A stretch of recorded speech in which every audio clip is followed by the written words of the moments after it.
इसको गिरफ्तार करते हुए इसके पास से एक मोटरसाइकिल तस्करी में बरामद होता है। ये है मिर्जापुर की एसपी अपर्णा रजत कौशिक, एक आपराधिक मामले में ब्रीफिंग दे रही थी। इस वीडियो को मिर्जापुर पुलिस ने अपने इंस्टाग्राम हैंडल से शेयर किया था। वीडियो खूब चला। वीडियो को तकरीबन 40 लाख व्यूज मिले। कमेंट सेक्शन में तो कमेंट्स की भरमार थी, लेकिन ये कमेंट्स ना तो उनकी काम की तारीफ से जुड़े थे, ना ही उस मामले के जिसके बारे में वो ब्रीफिंग दे रही थी। ये कमेंट्स किए गए थे उन्हें ऑब्जेक्टिफाई करने के लिए, उनकी बॉडी शेमिंग करने के लिए। जाहिलों ने कमेंट सेक्शन में हद पार कर दी। आखिर में पुलिस ने कमेंट सेक्शन ही बंद कर दिया। अगर आपको गुस्सा आ रहा है तो जरा और सुनिए, इन बेगैरत लोगों ने कैसी घटियापन की सारी हदें पार कर दी। जैसा कि हमने आपको बताया, ये वीडियो मिर्जापुर पुलिस की इंस्टाग्राम अकाउंट पर डाला गया था।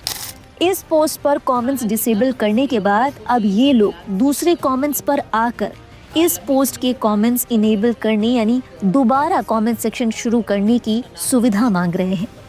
और आपको बता दें, एसपी अपर्णा कौशिक पर किए गए कमेंट्स ऐसे भद्दे कमेंट्स थे जिन्हें हम आपको यहाँ दिखा भी नहीं सकते। वैसे इस तरीके की घटिया कमेंटबाजी सोशल मीडिया पर कोई नई बात नहीं है। गाहे बगाहे आप भी देखते होंगे कि कई मनचले किसी भी महिला की पोस्ट पर कुछ भी लिख देते हैं। उन्हें डर ही नहीं होता कि उनके खिलाफ कोई कार्रवाई हो सकती है। लेकिन जब बात एक आईपीएस की आती है, बात जब एक ऐसी महिला की आती है जो एसपी के पद पर तैनात है, अगर उसकी पोस्ट पर और बाकायदा उनके पर्सनल नहीं बल्कि पुलिस के ऑफिशियल सोशल मीडिया हैंडल पर इस तरह की कमेंटबाजी अगर लोग करते हैं, तो आप उनकी मानसिकता के बारे में सोचिए। क्या लगता है कि उन्हें कानून का खौफ है? क्या रत्ती भर भी उन्हें इस बात का डर है कि उनके खिलाफ क्या एक्शन लिया जा सकता है? क्योंकि ये तमाम कमेंट्स न केवल सोशल मीडिया की पॉलिसी के खिलाफ हैं, बल्कि इसे लेकर उनके खिलाफ आपराधिक मामला भी बन सकता है। जब ये बात सोशल मीडिया पर फैली तो लोगों का गुस्सा फूट गया। लोगों ने कहा कि एसपी के पद पर तैनात एक महिला जो अपना फर्ज निभा रही है, उसे उसके काम से नहीं बल्कि वो कैसी दिखती है इसके बिहाफ पर जज किया जा रहा है। ये कितनी घटिया बात है। लोग लगातार इस मामले में आवाज उठा रहे हैं और इन लोगों के खिलाफ सख्त से सख्त कार्रवाई की मांग की जा रही है। लोगों ने ये भी कहा कि देखिए, जब एक आईपीएस को इस तरह की फूहड़ता, अभद्रता झेलनी पड़ रही है, तो जरा सोचिए कि इस देश में आम महिलाओं को क्या क्या झेलना पड़ता होगा। इसी कड़ी में एक यूजर ने लिखा, जब एक आईपीएस अधिकारी को बॉडी शेमिंग झेलनी पड़ी। मिर्जापुर की एसपी अपर्णा रजत कौशिक के वीडियो पर लोगों ने उनके काम की बजाय उनके शरीर पर टिप्पणी की। जब हमारे देश की महान अधिकारियों पर ऐसी टिप्पणी होती है तो हमारे देश की आम महिलाएं कैसे सुरक्षित रहेंगी? इस पर एक्शन की जरूरत है। एक और यूजर ने लिखा, उत्तर प्रदेश के मिर्जापुर की एसपी अपर्णा रजत कौशिक, वर्दी में, जिम्मेदारी में, अपने काम में पूरी तरह डूबी हुई एक अधिकारी। उनका एक वीडियो पुलिस के इंस्टाग्राम अकाउंट पर डाला गया। वीडियो चला, खूब चला, लेकिन इसके बाद जो हुआ वो ज्यादा बड़ा सवाल खड़ा करता है। वीडियो के नीचे कमेंट्स आने लगी। ये कमेंट्स काम पर नहीं थे, काबिलियत पर नहीं थे, ये थे उनके शरीर पर, बॉडी शेमिंग के कमेंट्स। इतने की पुलिस को खुद कमेंट सेक्शन बंद करना पड़ा।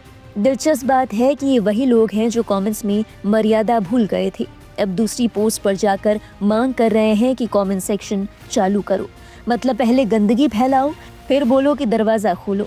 ये मामला सिर्फ एक आईपीएस अधिकारी का नहीं है, ये उस सोच का मामला है जहां यूनिफॉर्म दिखती है लेकिन इंसान नहीं दिखता, जहां उपलब्धि दिखती है लेकिन सम्मान नहीं आता।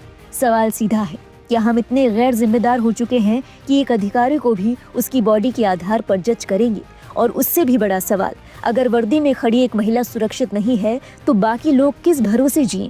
सोचिए, क्योंकि ये खबर नहीं, ये चेतावनी है।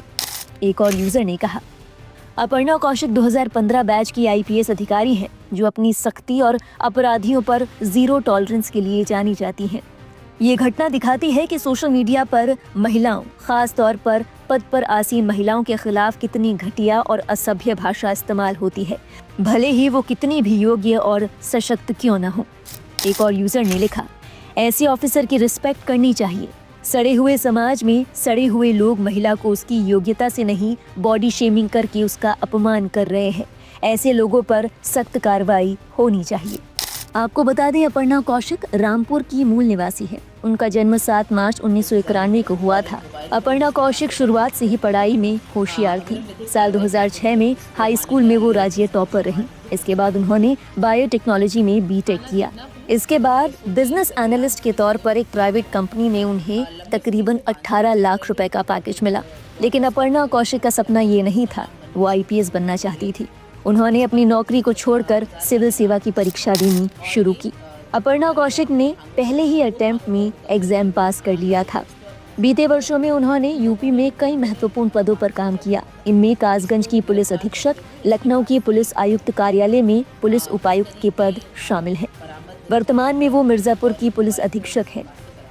उनकी निष्ठा को 2022 में महानिदेशक प्रशस्ति पत्र रजत और 2024 में महानिदेशक प्रशस्ति पत्र स्वर्ण से सम्मानित किया जा चुका है।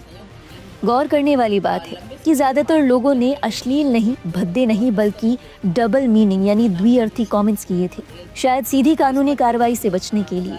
लेकिन फिर भी अगर पुलिस चाहती तो कमेंट सेक्शन बंद करने की बजाय ऐसे लोगों को सबक सिखा सकती थी। कमेंट सेक्शन बंद करना तो वैसा हो गया कि जैसे आप किसी से कहें कि आपकी पोस्ट पर खराब कमेंट आ रहे हैं तो आप सोशल मीडिया ही छोड़ दीजिए। कोई सड़क पर छेड़ रहा है तो घर से निकलना ही छोड़ दीजिए।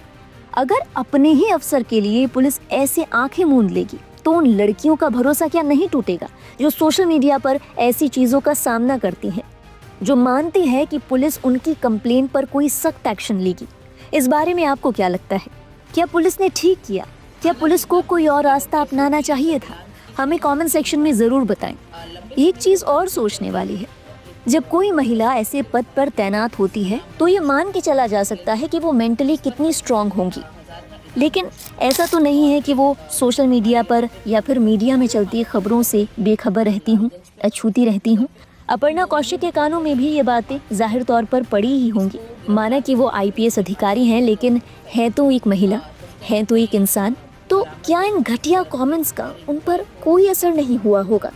इन तमाम बातों के बारे में आपका क्या सोचना है? अपने विचार हमारे साथ जरूर साझा करें कमेंट सेक्शन में। आगे की बात हम आपसे वहां करना चाहेंगे। उम्मीद है कि इस मामले में इन बेगैरत लोगों पर कोई सख्त कार्रवाई हो। इस मामले से जुड़ी हर अपडेट और देश और दुनिया से जुड़ी बाकी अहम खबरों के लिए आप देखते रहिए लाइव हिंदुस्तान।